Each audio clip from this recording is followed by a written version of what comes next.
Hello, good morning. It's Sunday, December, what, 20th maybe? Um, I've been getting ready for a Sunday school class that I'm trying to teach at Christ Church. Jeremy Jones, a friend of mine from Christ Church, and myself are getting it together, and we're trying to do a study of the life of Christ. Anyway, we're pulling that together. Maybe you'll probably see some posts about that here in the near future, just because it's going to be kind of on my heart. Um, but as you have seen in the past, I'm also doing a study in Ecclesiastes, just personally, and just working my way through it, snail fashion, because there's a lot of meat in there, and I'm a little bit of a slacker when it comes to reading every day. Like I told you, I'm trying to do a 21-day challenge with a buddy of mine.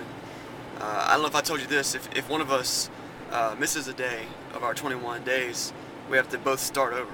So there's a little bit of peer pressure there.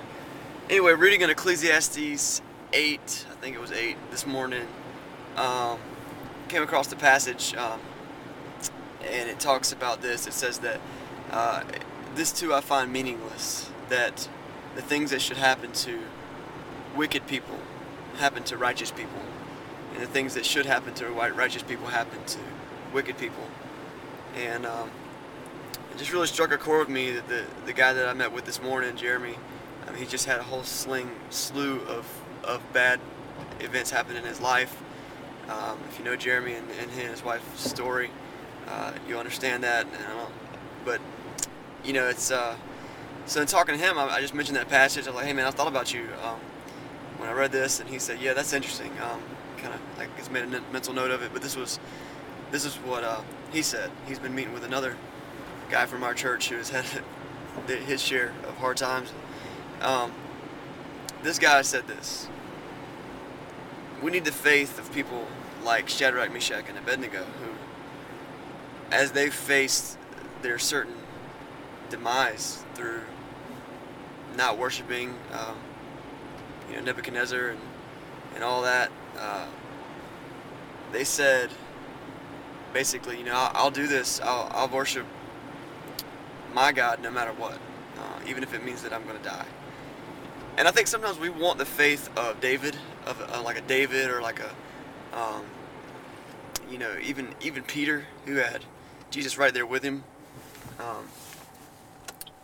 or maybe somebody like Gideon, had an angel who come to visit them. And yeah, sure, it's easy to be faithful when you're facing all this and you've seen an angel.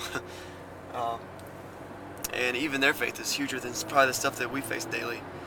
But what about the faith of guys like Shadrach, Meshach, and Abednego, who knew this is probably not going to end well? I mean, we're in prison, and last I heard, we're going to get thrown in the fiery furnace, and it's getting warm in here because I think they've added extra wood to the fire. And they go in worshiping. So, I just think about the people that I've seen in my life who have had hard times, and I want to have the faith like they have.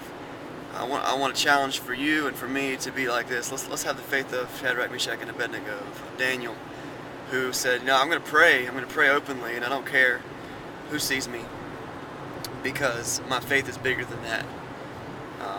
And may we sit at our windows of our house with our curtains open and pray openly like he did. At this time of the year, Christmas, when there's so much controversy over whether we say Christmas or holiday or talk about other religious holidays, and then there's the arguments over, I want to put Christ back in Christmas. And look, put Christ back in your life, okay? Don't worry about the semantics of a holiday.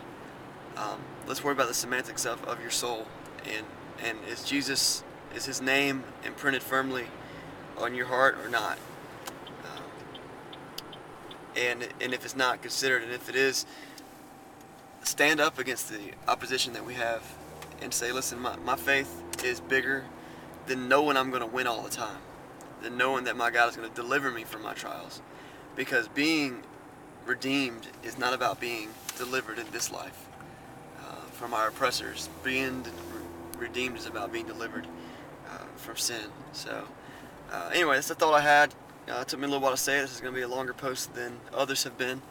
But appreciate some comments. If y'all want to start some discussion about that, I know you might have some experience with it.